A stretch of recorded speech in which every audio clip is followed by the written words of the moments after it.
Алхамдулиллах, уассалату уассаламу аля расулилlah. Өткен сабағымызда әйел кісілердің махр туралы айта кеткен едік. Бүгінгі тақырыбымыз келгені енді өсім туралы келді. Ар-риба жариматун ижтимаиятун хатиратун дейді. Өсім қоғамдық қатерлі қылмыс деп атаған тақырып қойған екен. Рибаға байланысты риба деп айтады. Өсім процент қой. Ең бірінші аятты оқи кетейік. Бұл аяттарымыз Бақара сүресінің 275 пен 281 аяттар арасы. 275-281 аяттар арасы. Аллазина я'кулуна ар-риба ла яқумуна илля кама яқуму аллази ятахаббатуху аш-шайтану минал мас. Расында өсім жегендер қияметтің күнінде тұрған уақыттарында жын шайтан ұрғандай орындарынан теңселіп тұрады деген. Яғни тіке түзу тұра алмайды.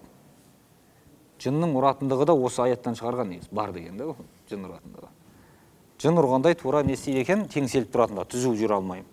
Залика би аннахум қалу иннамал бай'у мислур риба. Өйткені бұлай болуларының себебі олар сауда да тура сол өсім секілді деп айтады. Сонда бұлар өсімді, мына процентті сауда секілді. Қараңыз, сауданы осы процент секілді деп айтады. Өйткені негізгі нәрсе осы өсім, ал сауданы соған салыстырып отырған секілді қылды. Терісін жасады да бұлар. Негізі бұл өсімде сауда секілді деп айтса да түсінуге болатын еді. Сауданы өсім секілді деп айтады. Демеген екен, бұлардың алғашқы бұл адамдардың немесе бұл яхудилердің істеген ісі еді. Бұл өсімде, саудада тура өсім секілді деп айтты. Ва ахаллаллахул бай'a ва харрамар риба. Алла тағала сауданы адал қылды, өсімді харам етті. فَمَنْ جَاءَهُ مَوْعِظَةٌ مِّنْ رَبِّهِ فَانْتَهَى فَلَهُ مَا سَلَفَ وَأَمْرُهُ إِلَى اللَّهِ. Кімде-кімге Алла тағала тарапынан үгіт насихат жеткен болса, ол адам тоқтатса, оның бұрынғы өткен істері өткені. Оның ісі Аллаға қалады дейді. وَمَنْ عَادَ, ал кімде-кім кері қайтатын болса, қайтадан сол өсім алуға, өсіммен жұмыс істеуге қайта келетін болса, فَأُولَٰئِكَ أَصْحَابُ النَّارِ дейді. Міне бұлар тозақлар. Хум фиха халидун, олар онда мәңгі қалады дейді, тозақта. Ямхақуллаху риба ва юрбис садақат. Алла тағала өсімді жояды. Бұл жерде өсімнің я тікелей мал дүниенің толығымен жойып жіберуі мүмкін, я болмаса берекесін алып қоюы мүмкін. Екі түрде де айтылған. Ва юрбис садақат дейді. Садақаны, яғни зекетті өрбітеді дейді. Адам өсімге ақша берген уақытта не үшін береді? Пайда табайын дейді, содан сол мақсатпен береді. Ал зекетті бермей қалуының себебі не болады? Малым көп болып тұрсын, берсем қолымнан кетіп қалады деген мақсатпен де бермей ұстап қалады. Адамның жаңағы сараңдық жасауы. Бірақ Алла тағала ана өсім табайын деп, өсімге, пайда табайын деп өсімге берген дүниеңізді қайта кемітіп құртып тастайды деген, ана ұстап қана емес, осыны берсеңіз қайта мал дүниеңізді өрбітеді деді. Дұрысы осы деп Алла тағала көрсетіп жатыр. Валлаху ла юхиббу кулла каффарин насим. Алла тағала әрбір қарсы келушіні, күнәһарды жақсы көрмейді дейді. Мына каффар деген күпірлікте көп күпірлік жасап шектен шығушы деген сөз. Бір күпірлік емес, қайта жасаушы. Бұл жерде айтқаны жаңағы өсімді адал деп өздеріне меншіктеп алып, бұл дұрыс істеп, сол істен кетпей қайта соны дұрыс көріп жүргендер, әрі күнәға батып жүрген адамдар деп айтқан. Алла мұндайлар жақсы көрмейді дейді. Бұл өсіммен айналысу дегенде мұсылманның ісі емес, әрбір күнәһар кәпірдің ісі деп айтқан. Соның үшін мұсылман қауымы бұдан аулақ тұру үшін аят келіп жатыр. Инналлазина аману ва амилус салихати ва ақамус салата ва атуз заката лахум ажрухум инда раббихим. Расында иман келтіріп, салихалы іс істеген, намаз оқыған, зекет бергендер, міне бұлардың сауабы Алланың қасында. Уәла хауфун алейхим уәла хум яхзанун. Оларға қорқыныш та жоқ, олар қайғырмайды да. Я айюхаллазина аману тақуллах, ей иман келтірген мұъминдер, Алладан қорқыңдар. Вазару ма бақия минар риба ин кунтум муъминин. Егер Аллаға иман келтірген мұъминдер болсаңдар, өсімнен қалған нәрсенің бәрін тастаңдар дейді. Фаиллам тафалу, егер бұлай істемейтін болсаңдар, бұл өсімді қоймайтын болсаңдар, фаъзану би харбин миналлахи ва расулих. Аллаға және елшісіне соғыс ашқандықтарың дейді қарсы. Ва ин тубтум, егер тәубе етсеңдер, бұл нәрсені қойсаңдар, фалакум руусу амваликум. малдарыңның берген ақшаларыңның негізгі берген ақша өзіңіздікі болып қалады сол күйінде дейді. Қарызға ақша берсеңіз процентке, ол ақшаңыз сіздің өзіңізде қалады. Ла тазлимуна ва ла тузламун. Ешкімге зұлымдық та жасамайсыңдар, өздеріңде зұлымдық көрмейсіңдер. Ва ин кана зу усратин. Ана қарыз алған адам егер қиыншылық уақытысында тұрса, қиналып ақша қайтаратын мүмкіндігі болмай тұрған болса, фа назиратун иля майсара. Оған бір кеңшілік келгенге дейін күтсін дейді. Ва ан тасаддақу хайрул лакум. Ал садақа қылып жіберулерің сендер үшін хайырлы. Ин кунтум та'ламун, егер білетін болсаңдар. Ваттақу яуман туржауна фихи илаллах. Алла тағалаға қайтарылатын күнден қорқыңдар. Сумма туаффа куллу нафсин ма касабат ва хум ла юзламун. Ол қиямет күні әрбір кісі өзінің істеген нәрсесін алады, ешкімде зұлымдыққа ұшыратылмайды дейді. Осы жерде көрсек, жалпы процент туралы, өсім туралы айта келе соңында Аллаға қайтарылатын күннен қорқыңдар деп аят толықтастырып бітірді. Осы жерде көреміз енді. Бұл риба деген нәрсе не? Риба деген арабша өсім деген сөз. Рабуатун деген бір төбешікті айтады арабтар. Түп түзу жер болса, сәл бір төбешік тұрса, рабуатун дейді. Рабуа деген риба деген сөз екі бір түбірден шығады. Демек екен артықтық. Жердің бетіндегі тұрған бір артықтық төбешік. Артық нәрсені риба деп айтады.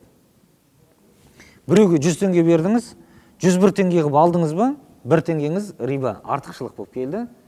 Бұны екен риба деп осыны айтқан. Бұл нәрсе харам етілген, 1 теңге болса да. Соның үшін бұл нәрседен мұсылман адамның аулақ болуы керек екендігі. Енді осы жерде көреміз, Алла тағала аятта айтқаны әрбір мұсылман адамның істеу керек ісі арам жолмен емес, табатын болса, мал дүниені адал жолмен табу керек екен. Біреуге ақша қарызға беруге болады, болмайды емес. Бірақ қарызға бергеннен кейін де оған жеңілдік жасауға. Процентке беріп, оны қинап, жаңағыдай өсіммен қайтарасың деп емес. Бұл аяттың түсуіне себеп болған оқиға бар. Кезінде Халид ибн Валид пен пайғамбарымыздың көкесі Аббас екеуі мал мүлкі көп болған адамдар. Солар бір халыққа, қазір айтам, Сақиф тайпасына. Халид ибн Валид пен Аббас екеуі бірігіп Сақиф тайпасына өсімге ақша беретін болған. Содан кейін олар қайтара алмайды ғой ақшасын алғаннан кейін. Қайтара алмағаннан кейін уақытысы жеткен уақытта айтады екен, мен саған үстеме ақша қосамын осыған, бірақ кейінге қалдыр дейді. Мейлі дейді, сонда ол үстінде өсімін береді қолдарына, ақша қарыз әлі қолдарында қала береді, ол нәрсе қарыз болып тұра береді. Тағы бір ай өте ме, басқа уақыт өте ме, тағы да үстіндегі процентін беріп қояды, қарыз болып мойында тұра береді, құтыла алмайды. Уақыт өткен сайын одан бетеріне өсіріп қояды екен. Тура осы мәселе олар солай жасап жүрді. Одан бұрынғы арабтарда осылай жасап отырған жахилиет дәуірінде. Сосын мына осы аят келген. Я айюхаллазина аману тақуллах ва зару ма бақия минар риба ин кунтум муъминин. Ей иман келтірген мұъминдер, Алладан қорқыңдар және өсімнен керіде қалған нәрсесін ешқайсысын алмаңдар егер шын иман келтірген болсаңдар деп осы аят келді дейді. Сол уақытта пайғамбарымыз саллаллаху алейхи вассалам барлық өсімдер, бұрынғы жасап жүрген істердің барлығы тоқтатылды, Алла тағала бұны арам етті деп тыйым салғандығын көреміз. Сөйтті де бұрынғы надандық дәуіріндегі жасалып жатқан өсімнің барлығын тастадық, аяқ асты қылдық. Бұндай нәрсе жоқ. Ең бірінші тастайтын, мен қарсы болып алдыртпайтын өсім бұл Аббастың, өзім көкем Аббастың өсімдері дейді. Алынбасын деп тыйым салды. Сөйтті де екіншісі және қан дауы деген нәрсенде Алла тағала тыйым салды бұны деген сендерге харам етіп. Сөйтті де ең бірінші менің жаңағы аяқ асты қылып тастаған қан дауым бұл Рабиа ибн al-Харис ибн Абдул-Мутталибтің қаны деп айтты дейді. Яғни бір адамдар, бір кісілер сон қан дауы араларында болып жатқан сол нәрселерді пайғамбарымыз саллаллаху алейхи вассалам тоқтаттырып тастағандығын көреміз. Демек бұл өсім деген нәрсеге шариғатымыз қатаң тыйым салды. Осы жерде көретініміз аяттан кейбір ерекшеліктерді шығарып отырады. Сол уақытта Алла тағала жалпы пайыз жеушілер, жаңағы өсім жеушілер деп жалпылама айтты. Қысқа немесе аз болсын, көп болсын деп нәрсе айтқан жоқ. Пайыз жеушілер бұлар деп нақты бір сөз қолданғандығы. Екінші мәселе, мұндай адамдар жын шайтанның ұрғанындай теңселіп жүретіндігі ертең қиямет күнінде. Хадис шарифтерде келеді, теңселіп жүру қалай деген кезде адам тұрған уақытында ішіне артық нәрсе жегендігі үшін іші өзінікінен артық болып тұрады дейді, көтере алмайды дейді, теңселіп былай құлап кетеді, немесе былай құлап кетеді дейді. Басқа риуаяттарды көреміз. Осы өсімге байланысты бірнеше риуаят келеді. Адамның ішек қарны көтеріле алмай, кейде ақтарылып жерге түседі дейді. Есек диірменді айландырып жүрген секілді айланып жүреді деп айтқан. Бұл қандай есек деген? Сонда бұрын диірменді айландыруға есек қосып қояды екен, екі жақтан екі есек. Сонда ұрып отырады есекті, есек диірменді айландырып отырады екен, үркен. Тура сол секілді ішек қарны ортада қалады да, адам айланып жүреді деген, кете алмай қалады деген.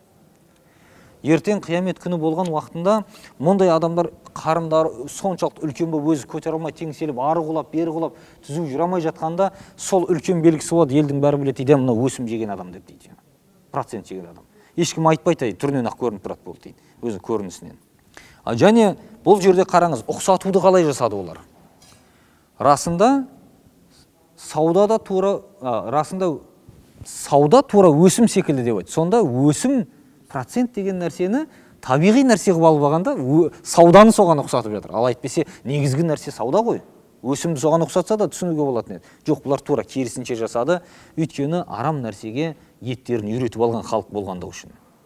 Соншалық дәрежеге. Бұл да сол жерде өмір сүріп жатқан баяғы жахилиет арабтары еді және яхуди халқы еді.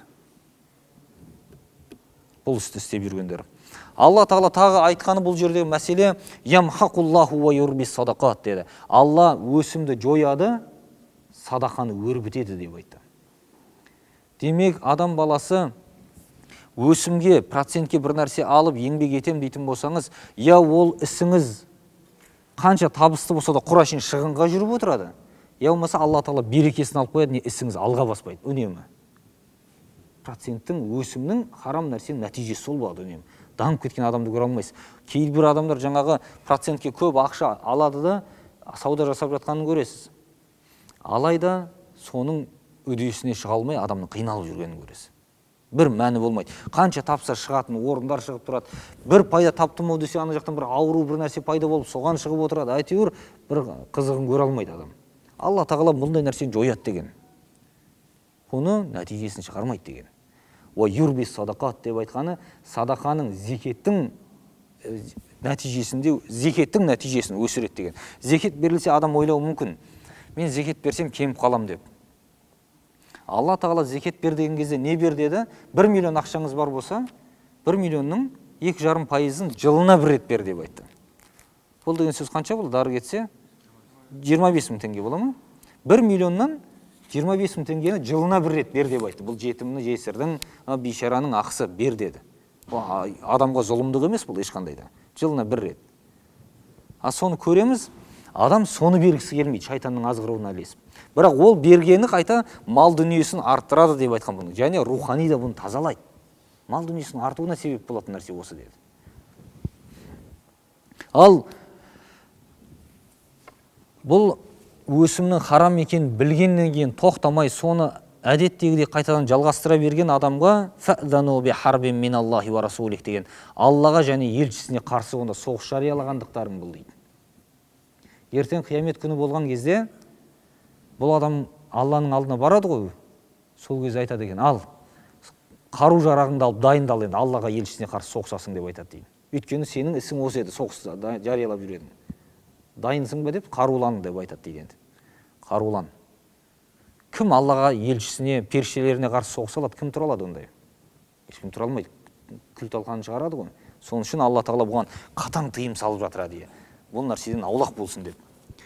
Және валлаху ла юхиббу кулля каффарин асим дегені Алла Тағала әрбір мұндай күпірлікте терең кеткен күнәһар адамдарды жақсы көрмейді деп айтқан. Бұл істермен айналысып жүрген.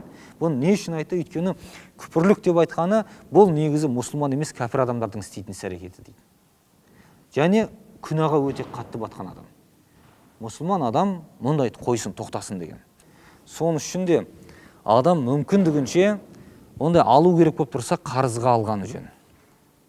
Өсімге емес, қарызға алып, соны қайтарып береді, мүмкіндік бар болса. Болмаса қарызсыз, процентсіз, банкке қарызыңыз жоқ болатын болса, бақытты адам сіз боласыз.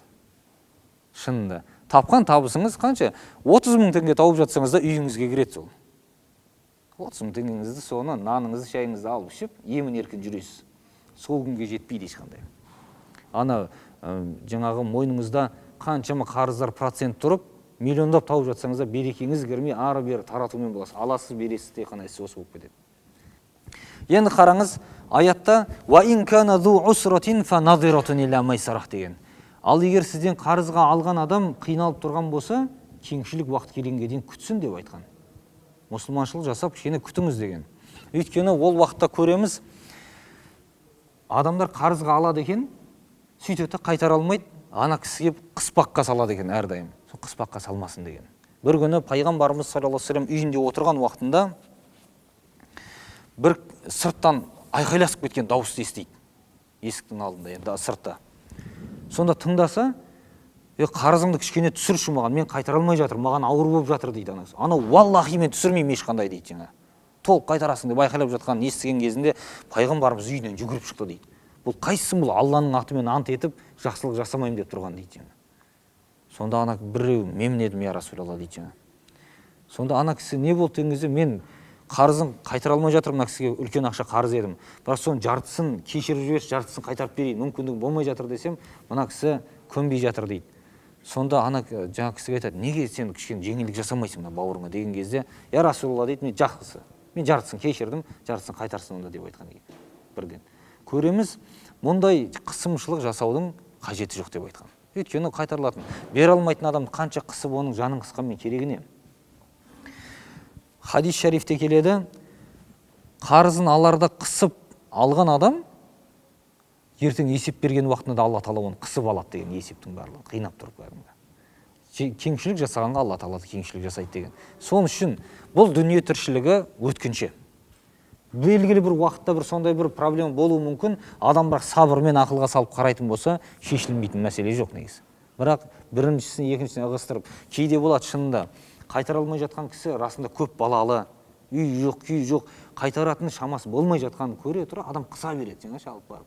Тап, ана ол, мына ол бейшара табу үшін не ұрлық жасап, мына қайтарам деп сотталып кетіп жатады. Түрлі жағдайлар болып жатады. Көретін болсақ, дініміз кеңшілік жасасын деген ләжі болса, мүмкіндігіңіз болса. Және аяттың соңында көретініміз Алла Тағала Аллаға қайтарылатын күннен қорқыңдар деп бітіргендігі аятта. Өте маңызды бұл. Кез келген істі істеген уақытта мұсылман адам нәтижеде Алла Тағала қайтарылатын күнді ойласын деген. Не істеп жатыр, қалай істеп жатыр, барғанда не айтамын? Мәселе осы.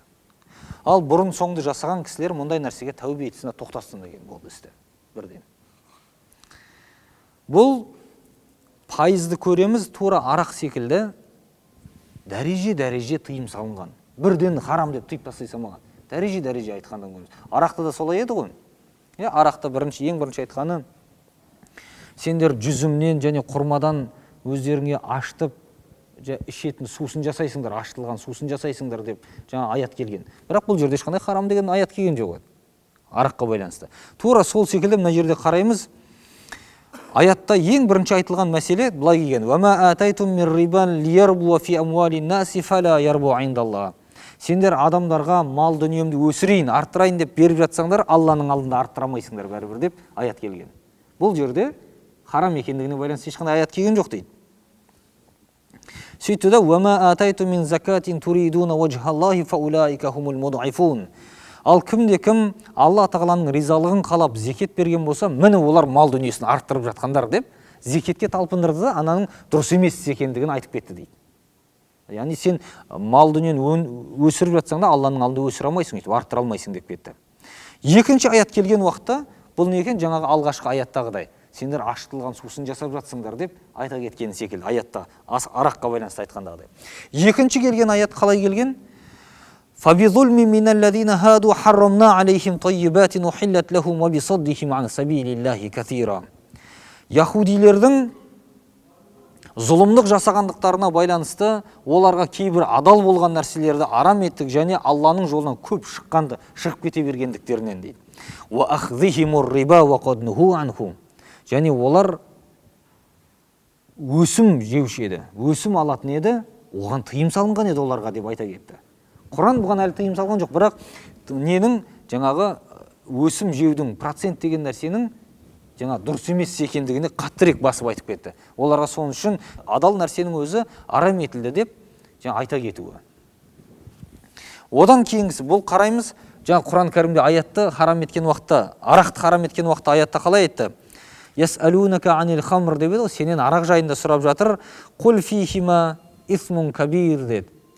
Сенен арақ және құмар ойындары жайлы сұрап жатыр. Айт, ол екеуінің күнәсі өте үлкен, адамға кішігірім пайдасы бар деп айтты. Яғни сауда сатып пайда көре алады, пайда көріп жатқан, бірақ күнәсі әлдеқайда зор деген секілді, жаңағы бұның күнәлі іс екендігін, тыйым салынған іс екендігін алдыңғы Таураттағы деп айта кетті. Үшінші келген аятты көреміз. Осы өсімге байланысты. Я айюхаллазина аману ла таъкулур риба ад'афан мудаафа. Ей иман келтірген мұъминдер, еселеп олай өсім жемеңдер деп келді. Өсімді еселеп жемеңдер етіп деді. Демек не екен, адамдар мынау көптеп берген дұрыс емес екен ғой деп түсіре бастады мәселен. Адамдар тартылады. Ана аятта арақ қалай келді? Мас күйлеріңден намазға жақындамаңдар деді. Адамдар күндіз арақ ішпейтін болған еді. Түнде құптан намазын оқып алады екен, арақ ішеді, таң намазға дейін есін жинап алып намазға баратын болған. Намаз уақытысында ішіп алып келуге болмайды деп. Тура сол секілді болды бұл да. Асырып ондай пайыз бермеңдер, ондай жемеңдер деп келді да. Төртінші, ең соңғы келген аят қалай келді? Ей иман келтірген мұъминдер, Алладан қорқыңдар және шын мұсылман болсаңдар, өсімнен қалған нәрсенің баршасын тастаңдар деді. Бұрын өсімге беріп қойған, сіз алып жеп жүрген едіңіз, қалған нәрсенің бәрін тастаңдар деді. Бұл дұрыс емес. Толығымен харам етті. Осы аят келді. Және бұны тастамасаң Аллаға елшісіне қарсы соғыс ашқаның деді. Егер тәубе етсеңдер, бұрынғы өзіңнің ақшаң өзіңе қайтадан аласың, өсімнен басқасын. Және өзіңде зұлымдық көрмейсің, басқаға да зұлымдық жасамаған боласың деді. Осылайша аятты бекітіп берді. Ана аятта араққа байланысты да, ей иман келтірген мұъминдер, арақ, құмар ойындары, тігілген тастар, балашатын құмалақтар баршасы лас шайтанның істерінен аулақ болыңдар деп тыйым салып тастаған секілді, ашықтан аятта бұл жерде келіп тыйым салды. Көреміз 4 дәрежеде келгендігі. Сөйтіп келіп тыйғаны. Өйткені ол қауым осындай өсім дегенге әбден жаңағы отырып алған, орнықтырып алған өздеріне. Ел бірін-біріне өсімге ақша береді, жұмыс істемейді сонда. Қазірде ондай адамдар бар ғой, кейбір данышпан болып, үйінде отырып ақша беріп қоямын, ақшам жаңа пайда тауып жатады деп сондай бір ойда отырады. Бірақ Алла Тағала оның берекесін алып қояды. Ешқашан оған берекесі болмаған дүниеден адам пайда көре алмайды. Бұл нәрсені ескеру керек екендігі. Осы аяттардан үкім шығарған ма хуа рибал мухарраму фи шариатил исламия. Ислам шариғатында арам етілген өсім не еді дейді. Бұған айтады, науани деп айтқан, бұның 2 түрі бар еді дейді. Сол 2 түріне де шариғат тыйым салған екен. Бұның бірінші түрі рибан насия дейді. Несие өсімі деп айтқан. Бұл деген сөз жаңағыдай біреуге өсім береді, ақша береді қарызға өсімге. Сосын ол қайтара алмаса, уақыт ұзаған сайын ол өсе береді. Қазіргі банктердің жасап жатқаны ғой. Тура сол еді. Рибан насия деп айтады бұны. Екінші түрі бар, рибал фадл дейді. Рибал фадл дегені бір нәрсені, тура сол нәрсенің өзіндей нәрсемен ауыстырған уақытында артықша қосу. Мысалға, 1 шелек алма бересіз, ал ол сізге 2 шелек алма береді. Бұл дұрыс емес, бұл өсім деп айтқан пайғамбарымыз. Мысалға, сіздің алмаңыз жақсы алма, ірі апорт алма дейік. Оның алмасы майдарақ алма. Сіз айтады, сен 1 шелек алмаңды алайын, мен саған 2 шелек алма берем деп жасай алмайсыз деген. Ол өсім деп айтқан. Түсінікті ме? Ал 1 шелекке 1 шелек болу керек, тура бірдей. 1 уыс болса 1 уыс болу керек, нақты. Ал егер жоқ ауыстырамыз десе, онда бұны тыйым салу арқылы не деді? Сіз сатыңызда алмаңызды өзіңіз пайда көріңізді, керек болса соны сатып алыңыз деді, арзанырақ. Ал ана кісі де сатсын да, ақшасына мынадан сатып алсын деді. Басына бас ауыстырған болса, шелекке шелек беру керек тек қана. 1 шелек 2 шелек бере алмайды.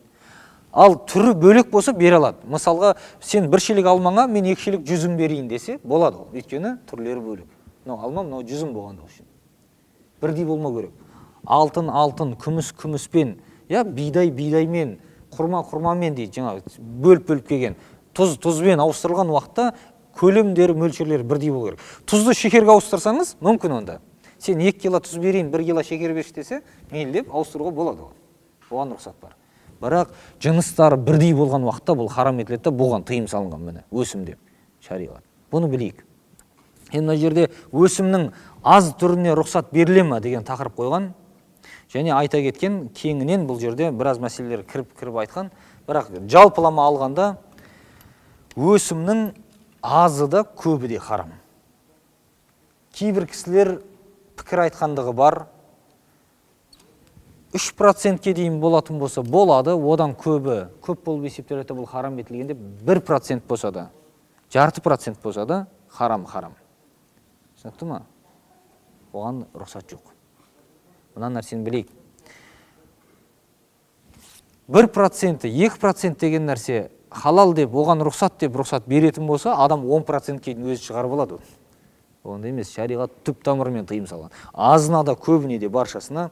Сөйткенде, мына кітапты жазған ғалымыз имам Сабуни айтады.